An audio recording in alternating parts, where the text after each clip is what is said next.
Welcome back to the Moonflower Show. Welcome, everybody. Welcome back. How you doing? Moonflowers. Is your week going good? Hope so. Are you staying hydrated? Are you brushing those teeth of yours if you have teeth? Yeah. Hope that's going well. Mm-hmm. Just wanted to check in with you there. Yeah, important stuff. Unrelated to the brushing of teeth. Today on the Moonflower Show, we are talking about a little game, a tabletop game called Monsterhearts 2. Well, we're just going to refer to it as Monsterhearts because Monsterhearts 2 is very similar to the first Monsterhearts. But yeah, it is a tabletop role-playing game, much like Dungeons and Dragons, which we've done an episode on previously. Yeah. With our friend James Jonah Windass. Yeah. Although in that episode we didn't just talk about D&D. We talked about the TTRPG. Yeah, the TTRPG umbrella, and pretty much focused on D&D, mainly as that is like the big one that everybody knows. But today we're going to be taking a look at and telling you some of the reasons why we love one specific sort of smaller indie tabletop role-playing game, which is Monsterhearts. Yeah. And you want to tell them why we're talking about this? What kind of inspired us to talk about this? Sure. Winter? Maybe I can explain just what Monsterhearts is. Just a couple words about it before I share that story that you're thinking of. Well, I was talking about the fact that we're doing a thing. Oh yeah. Lately. Oh okay. I misinterpreted what you were saying. Yeah, no. I have been running a quote unquote Monsterhearts one shot, and by one shot I mean I thought that it was going to take 2 hours. And we are coming up on our third session.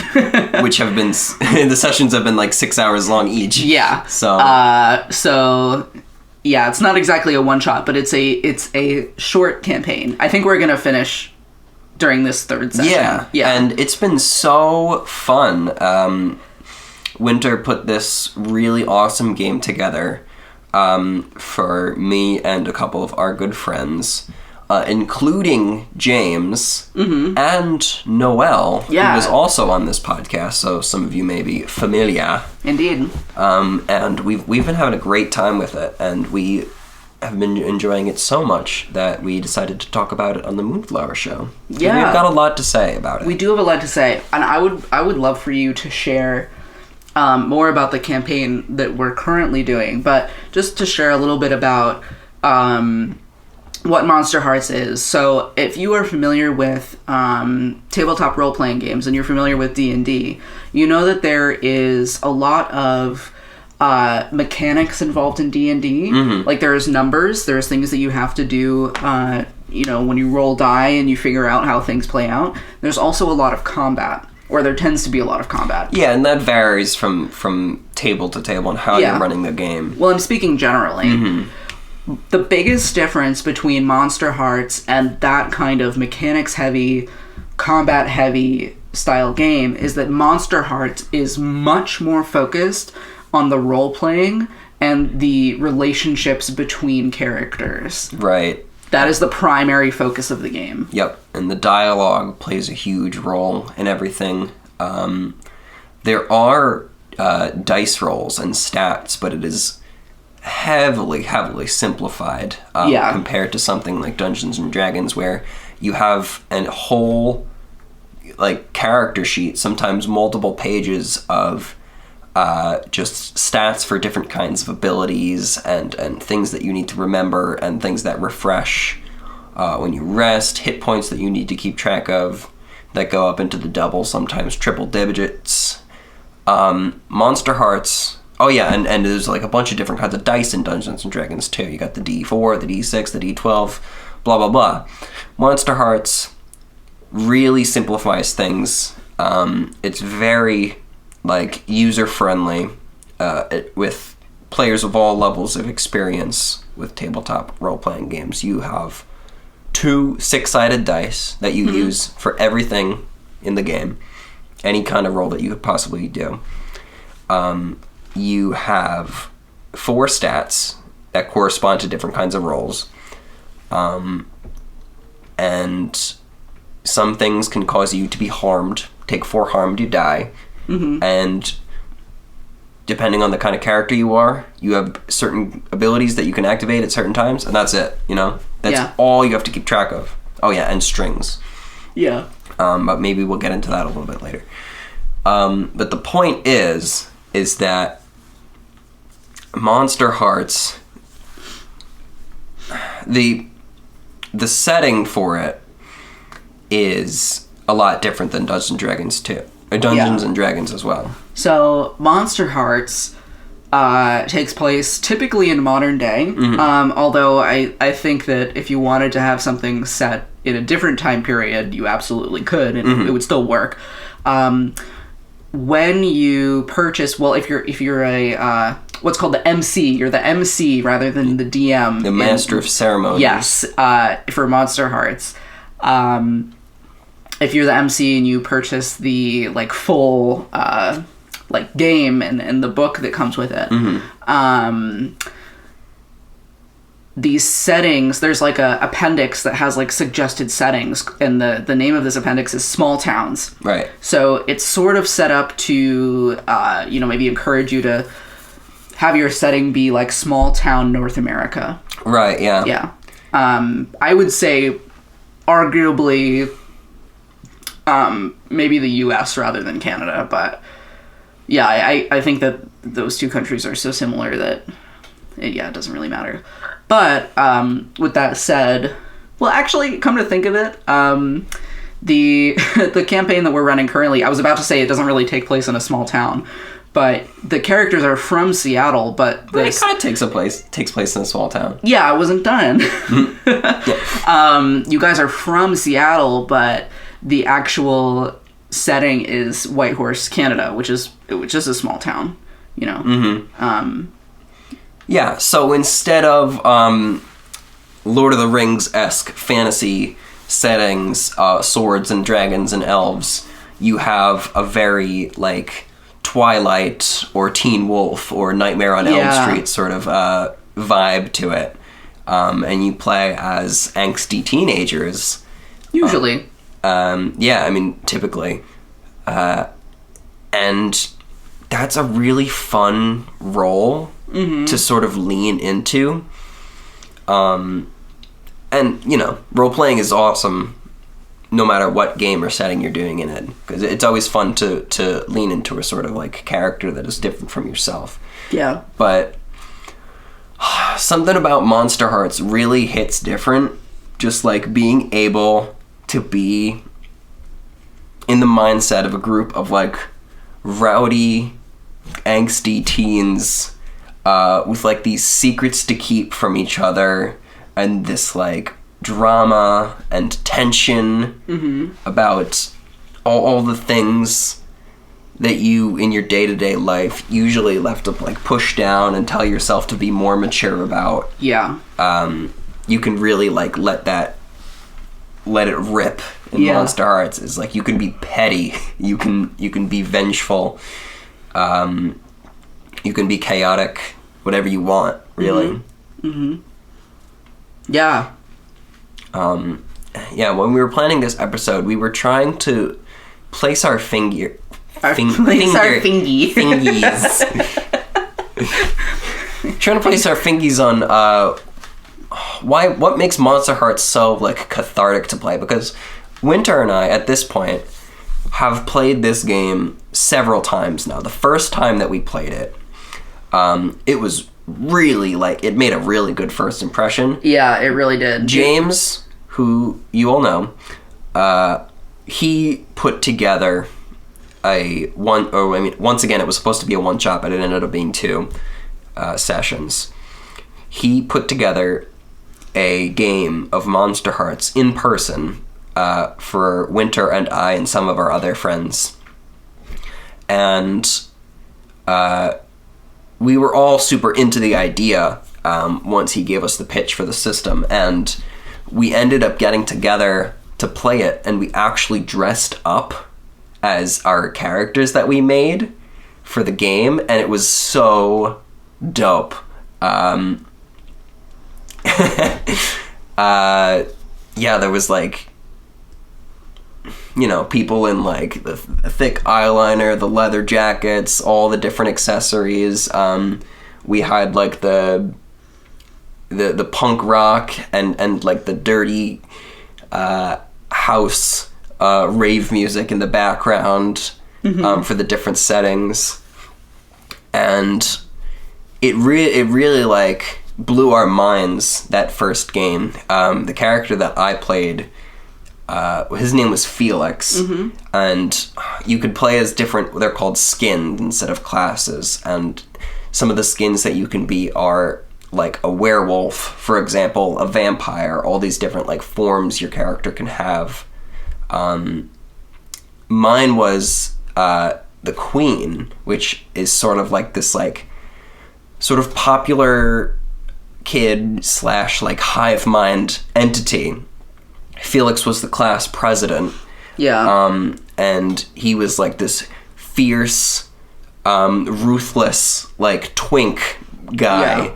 Yeah. Basically, like Louis from Beastars. Oh my god, so much like Louis from Beastars, if you know who that is. And his like underlings were like the student council members, which were like this gaggle of like prep girls, and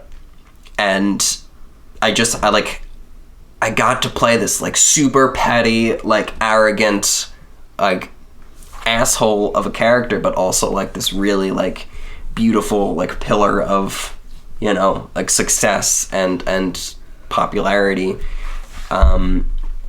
And what was really, I think my favorite part about playing Felix was the arc that he had, because eventually he found himself in a situation where his underlings, quote unquote, started to turn on him and abandon him, and he had this like breakdown of like, oh my god, I am nothing without these people. Like, they literally are the people that give me power and purpose, and like now I'm nothing on my own, I'm worthless. And it was Winter's character, Wade. Wade was a ghost, who the person behind Wade was, I think, drowned in like the 1980s, and he just haunted this high school. And he could just kind of like come in and out of things. And it was funny. People treated him like this like ancient being, even though it's like, okay guys, like I died like 40 years ago. Like, I know what condoms are. Like, you don't have to do this like complex ritual to summon me. Like I can hear you, but there is a really interesting interaction between Wade and Felix. Yeah, Wade basically, like, I forget the exact words that you had said at that moment, but he was there for Felix in such like a big way when he had nobody else, and it was this like really genuine, like emotional moment for me, at least. For Winter's character to like lift my character out of the slump he was in.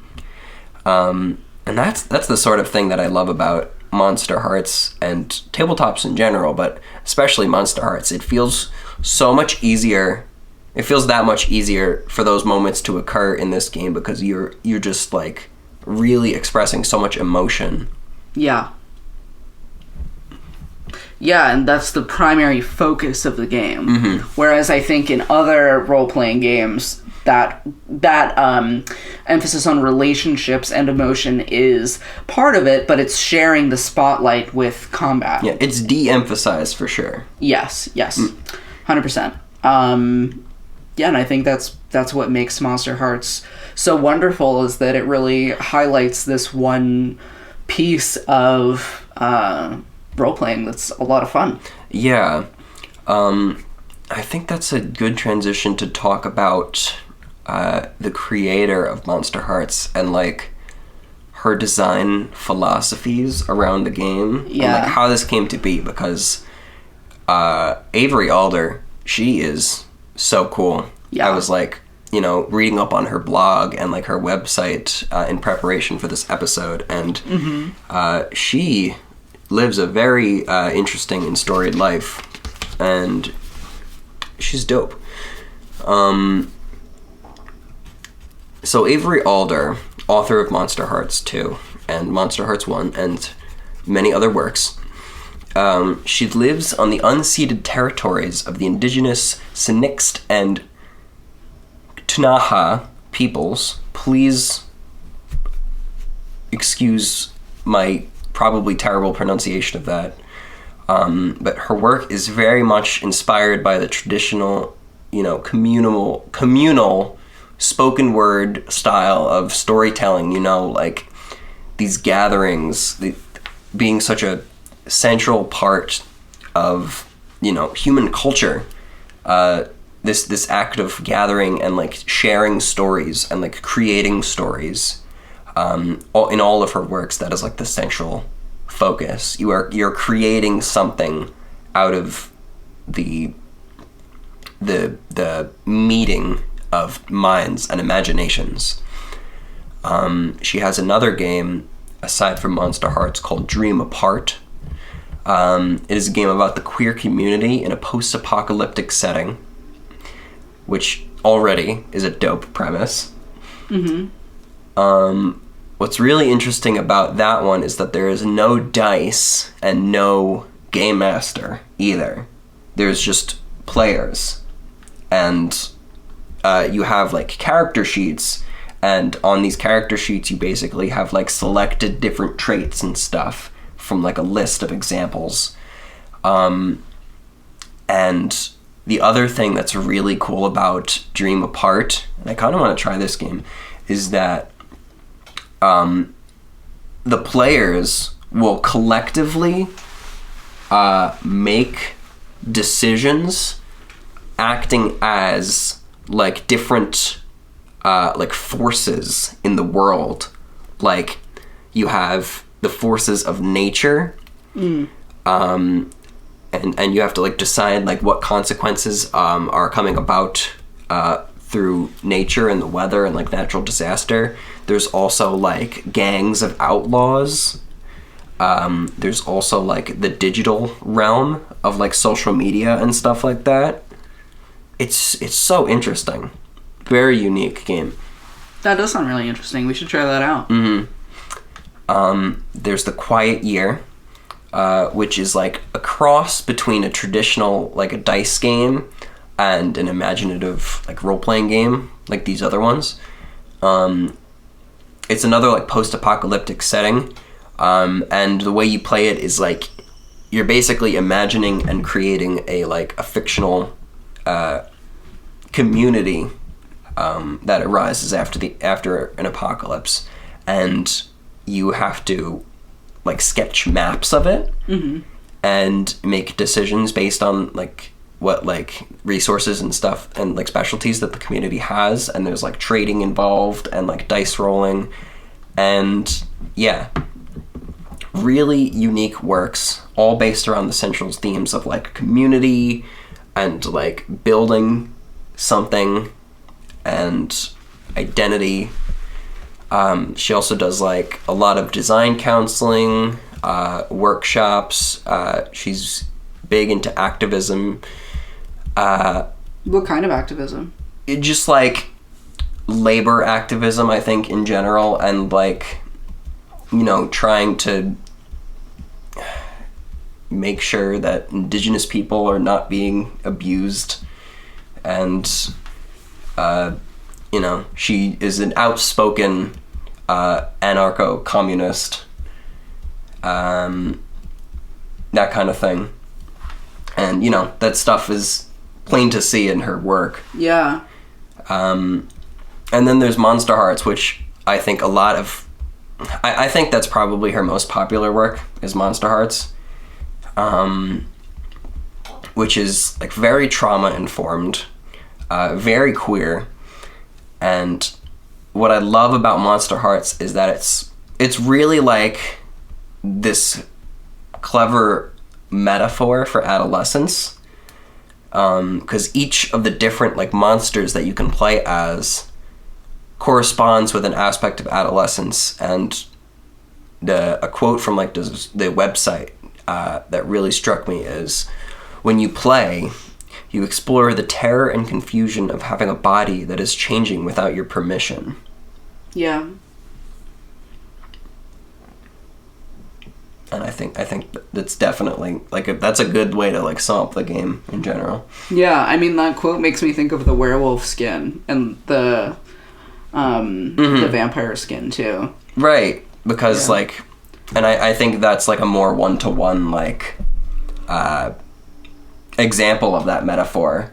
But then there's like even the ghost that's like, oh, I'm fading into irrelevance. Like, what do I do about that? That corresponds with like an emotion that you might have in adolescence.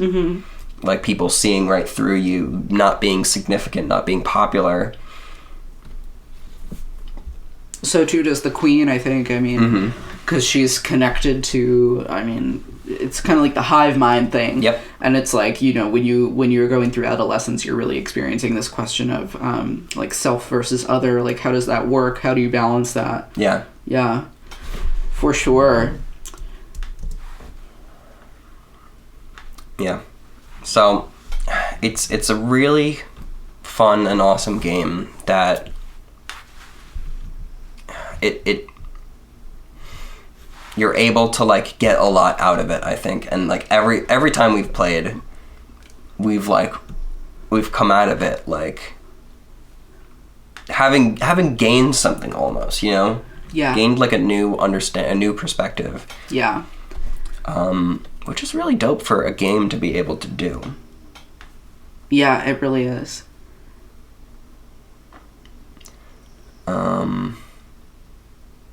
We were also, during the planning of this episode, trying to like pinpoint what it is about the teenage experience that's so magnetic and quintessential. Yeah. Do you want to speak to that a little bit? Sure. I mean, I think this is something that I have like a lot of like strong feelings and thoughts about, and yet somehow like very little clarity. But I think that, you know, when you're coming of age, there is so much that's happening. There is so much that's novel, and there's so much to process. So I think that even as we get older and experience new things, that time in our lives of coming of age will always seem like one of the most eventful times, generally speaking, right, in our lives. I think that is part of what makes it feel so magnetic, is because you're experiencing all these new things for the first time.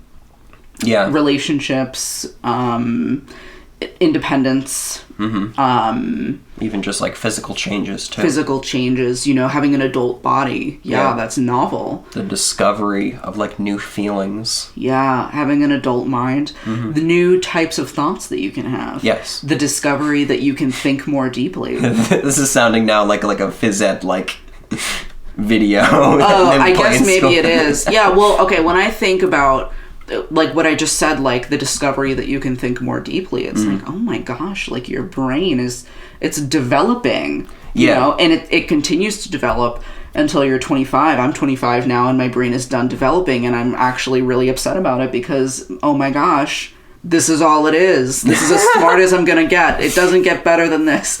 But I think, you know, I was a really philosophical teenager, and I think that teenagers tend towards that kind of like deep thinking because it's like totally new to them. Like, it's totally new to be aware of your mortality in a more robust way, I think, to start questioning your purpose, questioning why things are the way they are. And that's really wonderful. Like, you know, your mind is more powerful in a new way. Yeah. And that's an awesome feeling. yeah, so basically just like all this novelty that's happening as a teenager, I think that is chiefly what makes that time in our lives so magnetic and quintessential. It's like, it's quintessential because you are becoming a fully grown human. Like, the reason why like our teenage years are quintessential to the human experience is because they're part of human development, and it's the stage in human development when you are becoming an adult. You are becoming a not, I shouldn't say complete, but becoming a human with all of the faculties and the capabilities that you are going to have in your life. Yeah. You can think better, you're stronger, you can experience a wider range of human emotion, and not only are you like coming into like all this stuff, but it's like the first time that you have it, and it's like all coming at you at once. Yeah. And that is why it's quintessential. It's like I don't know, it's both wonderful and horrifying, you know what I mean? Yeah. I think there's something else in there for me to say, but I'll probably have to percolate on a little bit. Yeah, and as humans, I guess, in our culture, or at least in the culture that we have today, we tend to really idealize like the teenage experience. Yeah, this is true. And that's why you see so much like media and pop culture about being a teenager. Like, there is a practically infinite list of like stories about teenager and like your time in like stories about a teenager. Yeah, stories about a teenager and like being in school or in college, you know, prom. You know, it's like all these like Hallmark films, and like even like the TV shows. Like, you have like Riverdale and like other stuff. You know what I mean? Okay. You have like Sabrina the Teenage Witch. You have Pretty Little Liars. You have Riverdale, Teen Wolf, Vampire Diaries, Twilight. Twilight. Let's not forget the elephant in the room, the 10,000-pound gorilla, Twilight. Yeah, I mean, even video game characters, they're more likely to be like a protagonist of a game is going to be more likely a teenager than anything else. Yeah, and it's really interesting because, like, you know, we have the hero cycle. Oh my god, anime. Like, do you know how many animes there are about, like, high school? More animes than there are not about high school. Yeah, Orun High School Host Club. There's some about middle school. Yeah, but, you know. What's JoJo's Bizarre Adventure? I mean, yeah, even that guy, like, the main character of that show is a high schooler, but he's buff as hell. But they decided to put him in high school because, you know, that's it. If you are, like, this quintessential, like, hero of the world, you must be, like, a teenager or a young adult because that is the time of, like, excellence. That is the time that you're going to be, like, important. That is the time of turbulence in your life. We have this obsession of this, like, period in our lives. Yeah. And I think that kind of causes us to have a weird relationship with youth. Yeah. It gets super funky. And I also want to clarify what you just said, because I know what you meant, but I just want to clarify for our audience.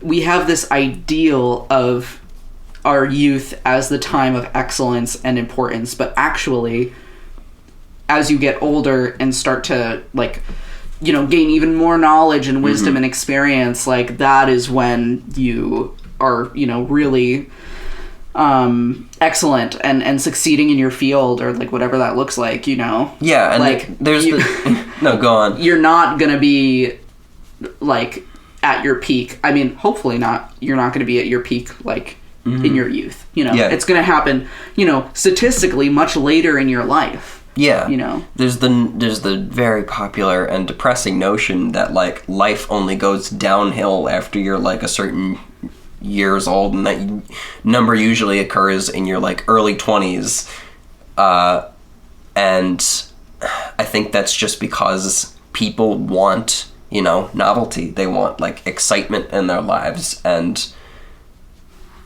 just because of the way that our society works, they are deprived of much of that after a certain point in their lives, where, like, you go to school and then maybe you go to college or something.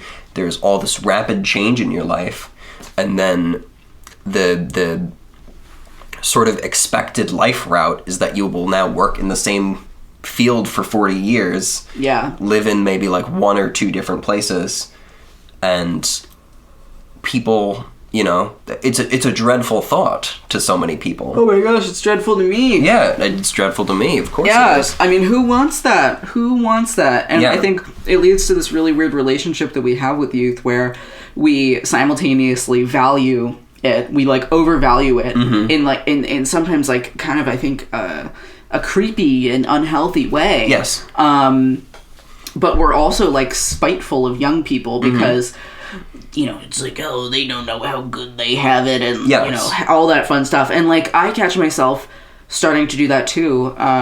This is a side note, but something I'm like really trying to work on is I remember being young and I had no judgment in my heart for anybody. I couldn't find it in me to judge people, to like pass my own opinions on them. Like, I had opinions about people, but I always like was like, I don't know their full story, know, and I don't know what is really going on with them, and I don't think I did make like snap decisions, or maybe I did because that's human, but I didn't let them like rule the way that I thought about people. But now, like, that I'm a little older, like, sometimes I'll see young people and I'm like, I'm judging them in my head, and I'm like, what the heck is going on? We have this weird spite towards youth, Yeah. And it's I think it stems from the fact that, like, just the way we've set things up, life gets crappy when you get older. Yeah. I mean, or at least it's made out to seem that way, Mm-hmm. You're expected to follow a very boring and crappy path in life after a certain point. Yeah, and it's like, who wants to do that? So literally nobody, but... And then that begets this obsession of, like, trying to relive your quote-unquote glory years of, like, being in college. Like, people, like, talk about college like, they went to heaven and now they came back and they're on Earth now. But, and the thing is, sometimes it feels that way, I've already experienced that feeling sometimes. Yeah, well, especially, I've also been out of school I've been out of undergrad for a couple of years, and it already, in hindsight, when I was an undergrad, I was stressed out. I was just stressed. But there were also a lot of things that were happening in my favor at that time that I didn't fully appreciate. I was healthier. I think my mind was a little sharper. I'm not sure if that's just because I've taken on a lot of things, and like I know that being in the pandemic like also makes it hard to kind of focus, but my mind was sharp. I was in good shape, better shape than I am now. And even though I was relatively independent, being a couple years younger than I am now, I still had my parents to fall back on in a bigger way than I do now, if that makes sense. And I was aware of these things, and yet my attitude towards that was like, oh, well, if this is gonna like run out, then I need to like get everything done like super quick so that I can still enjoy my youth. And it just doesn't work. It just doesn't work. And I think there's a lie in there in two ways, which, number one, if you're worried that your youth is going to expire, so you spend your whole youth working so that you can hopefully at one point enjoy the end of your youth, then you're just going to waste your whole youth working. Which is what I did and I'm currently doing, and I'm trying to stop doing. But on the other hand, it's like, okay, your youth isn't going to expire. I think, I'm friends with some people who are now in their 30s, and I follow some people, on Instagram and stuff who are now in their 30s, and they're not that different. They're not that different from me. No. It's like they are still in relatively good shape.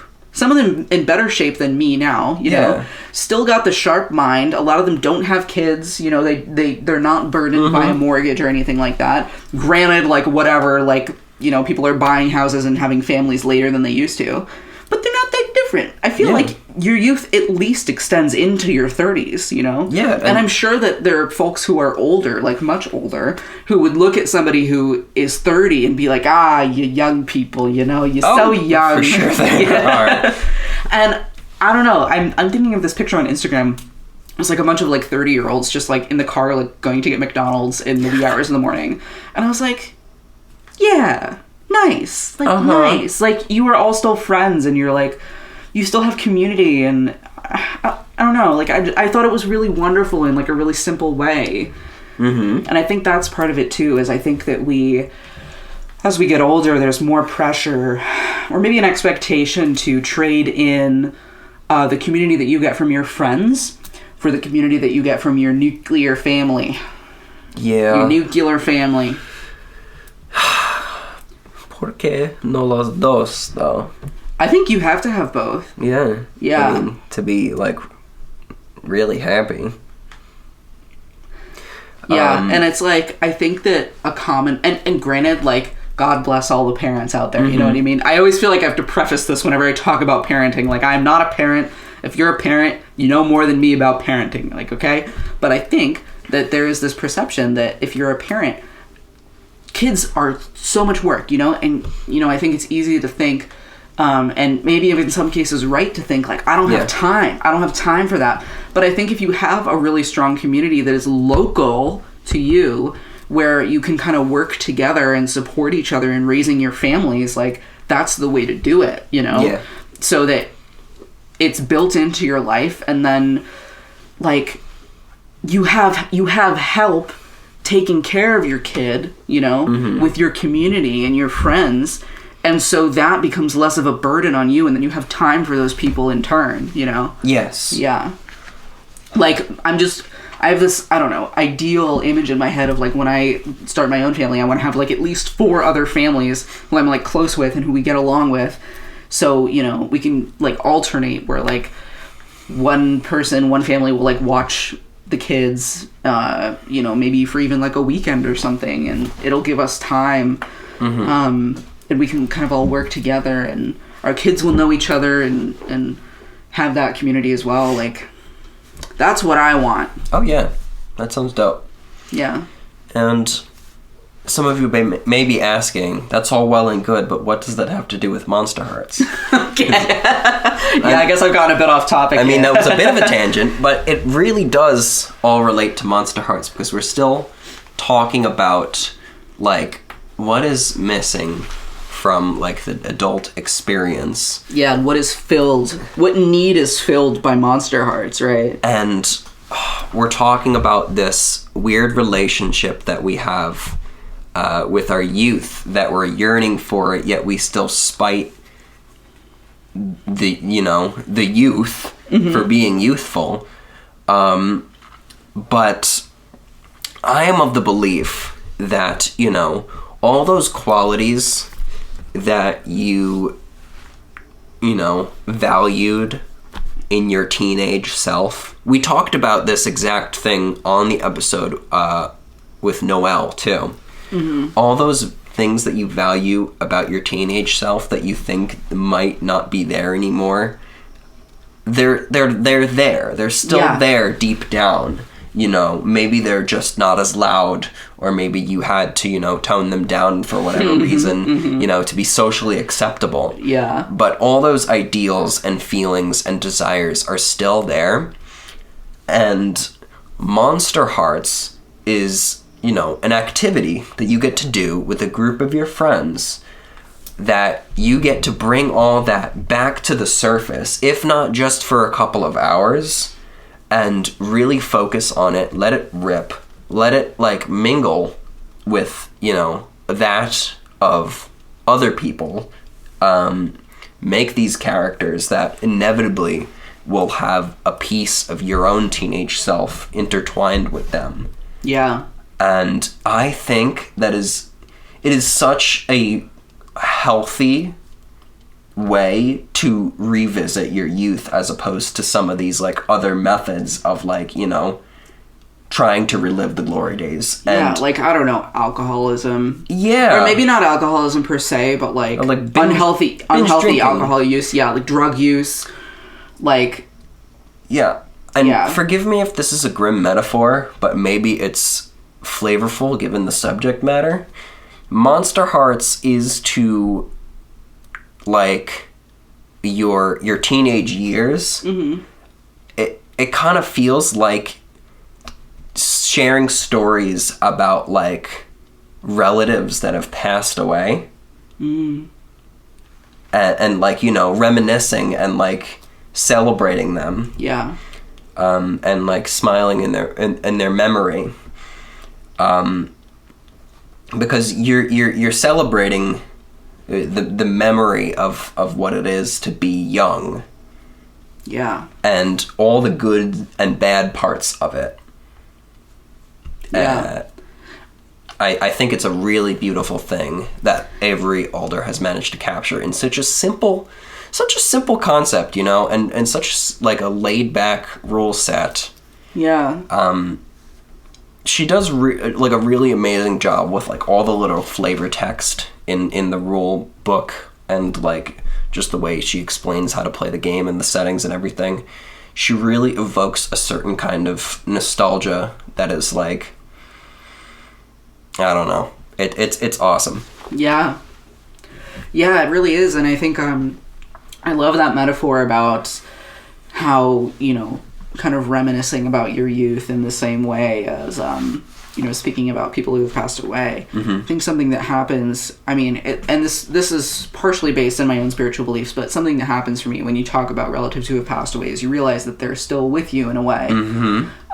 And that even though they may not share this world with you anymore, that doesn't mean that these pieces of them are gone, Mm-hmm. you know? I think that the same applies to yourself and iterations of yourself that you once were. Like, I think that there is a difference between growing up and experiencing, like, character development, and completely severing yourself from the things that you found valuable and important about who you used to be. Yeah. Like, I think this also gets people stuck too. Like, I think some people feel like they can't grow up and they can't change lest they lose who they are, you know, lest they lose this you know, feeling of being them in their youth, you know. Mm-hmm. But in reality, if you, like, getting older and growing up and changing, those are also really beautiful, wonderful things, and there are elements of your identity that you will one day find valuable that you don't even know what they are yet. You know? And you shouldn't be afraid to become something different. And you can have both. You know what I mean? Yeah. You can have both. Like, you don't have to let go of yourself in order to become something different. Like, you get to pick exactly what you're bringing with you and what you're leaving behind, you know? Mm-hmm. And if you don't want to leave something behind, then don't leave it behind, you know? Like, if you loved, like, your youthful spunk or something, I don't know, like, what do youthful people have? Spunk, like the adventurousness, like, don't lose that, you know? Like, yeah. Like, don't. And maybe, you know, it gets tempered as you get older and you're not as, like, reckless about it. Like, you're not going to jump in your car and drive across the country on a whim. Like, okay, that doesn't mean that you've lost this piece of your identity of, right, like, adventurousness and spontaneity, you know? Yeah. Like, maybe you're still really spontaneous, but now you, like, pack snacks and tell your mom where you're going or something. I don't know. You know what I mean? Which are good things. Snacks and letting mom know what's going on is good. And those things, like, don't take away the thing that you want to hold on to. Am I coming across here? Yeah, definitely. Like, you can get more even-tempered and still hold on to, like, elements of your, like, past selves. Yeah, and you know what? I want to talk about one specific thing in Monsterhearts 2. Thank you for bringing it back to Monsterhearts. Yeah, I mean, I keep talking about like human development in like a really spiritual lens.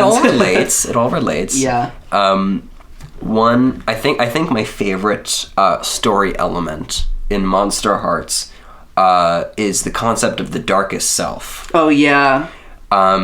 Depending on what kind of character you're playing, you will have a different version of what's called your darkest self. And this is it's a state that your character can be in that is triggered by something, maybe like getting hurt or being betrayed or something going terribly wrong for them. And each of the different skins, the different kinds of characters, have these mental states that they, sort of spiral into, that at that point you're supposed to like roleplay as. It could be like, turning your back on the entire world, trying to disappear in the manner that the ghost does. Like if the ghost becomes their darkest self, they become invisible to anyone and anything. Or like the werewolf, goes full werewolf mode and tries to like cause severe harm to anything that wrongs it, and is very like prideful and like angry. And there's always a condition for reverting from your darkest self. I think it's a really awesome storytelling device, and it also relates to the experience of like being able to like go through hardships as a teenager and like allowing yourself to come back from that, because once again I'm going to talk about the episode that we did with Noelle. As an adult, it feels like there's so much more to lose, and something like becoming your darkest self, letting yourself be that vengeful and spiteful, if just for a moment, you could lose everything. And I think it is really cathartic to sometimes, at least imagine a world where you can let loose for a minute. Mm-hmm. And imagine a time when that didn't have as big of consequences. Yeah. It's really dope. It makes for some just like really memorable moments of role play. No matter what kind of experience that you have with tabletop RPGs, I certainly recommend getting some friends together and trying out Monsterhearts. It's so easy to just pick up and start. And if you're into like the whole like Twilight sort of aesthetic, like it is just crazy fun. Yeah. To play. It's so much fun. We're having so much fun with it in the campaign that we're playing right now. Yeah. Yeah. And Winter is so good as an MC. Oh, thank you so much. This is actually my first time DMing a serious campaign of any kind. I have DM'd before, but the only time that I've DM'd previously was the time that my players all decided to generate their names from a Benedict Cumberbatch name generator, and which we have linked, I think, on I believe we episode. Have linked to the Benedict Cumberbatch name generator. Mm-hmm. I think you mentioned this last time we did the D&D episode. Yeah. But needless to say, it wasn't a very serious campaign. But yeah, this is my first time doing something serious. I was really nervous coming into it. I was actually nervous that I wasn't going to have enough content to like get us through like a couple hours of gameplay, but this is turning into like, what would it be, like 6 times 3, like 20 hours of stuff. And I think the reason for that is you've prepared all these things to happen in the game universe, right? For like things for us to find, people for us to talk to. But a large portion of it is just been, us, the characters, having conversations with each other and like interacting with each other in the world that you've created. Yeah. And it's hard to account for that because if people are so into their characters, they can really go on for a while just like interacting with them. And like as the MC or the DM, sometimes you can sit back for like almost a full hour of them just like interacting with each other. And it's really hard to account for that. But every time, I've played a bunch of TTRPGs at this point, and it's been really varied, the amount of like, you know, immersion that people have felt and like how much they get into their character and like really focus on the role play. Yeah. But every time that I've played Monsterhearts specifically, people are so into their characters and just really want to role play them to the fullest extent. And which is so awesome. That's just the sign of a really well designed role playing game. Yes, 100%. It is a role playing game as like to a T. Yeah. Yeah. To a TTRPG. I apologize. I'll show myself out. And actually, on that note, I think... Before we go... Oh, right. We actually have a very special surprise for you. As our outro, I guess. Can I explain? Yeah, go for it. So, during this campaign that we most recently were doing, or have been doing... I've noticed that some of my players were just writing down quotes of ludicrous things that were being said in this campaign. So I decided, and we've been playing over Discord, I decided to make a little quotes channel. And people have taken full advantage of this. We've all just been putting in silly and just absolutely wacky, out of context things into this quotes channel. So as a final goodbye for this episode, we would like to share with you some choice quotes from the quotes channel for our current Monsterhearts campaign. Yeah. Do you want to take it away, Colin? Sure. The first one says, "Personally, I find the path to conspiracy rather scenic." I thought that was so beautiful. It was really profound. Yeah. That was Noelle. Gonna shout you out. The testosterone is pumping, semicolon. He's a warm boy. That was one of Winter's descriptions. Yeah, well, somebody asked if an NPC was warm. This was my character.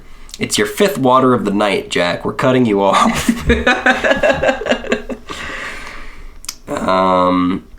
What else we got here? "Oh, I don't know what you have against Derek, but I'd love to fuck up his car with you." That's just such a teenage thing to say. Yeah. "More neck coke!" Exclamation point. "If you go so far to leave a path of destruction, I'll beat you unconscious." Yep. And then in response to that, "You would do that for me?" "Well, virgin is my favorite flavor." And then response, "Bon appetit." I hate that. "I always wanted my first time to be to Crazy Frog." Weird. There's a lot of sexual connotation in Monsterhearts. I mean, if you want there to be, yeah, it can get very sexual. It doesn't have to per se, yeah. But there's definitely there's an invitation for that. Yeah, there's definitely, yeah. "I've never encountered a problem I couldn't solve with a threesome." "If you're in a long-term relationship with God, does that make Shiva your side piece?"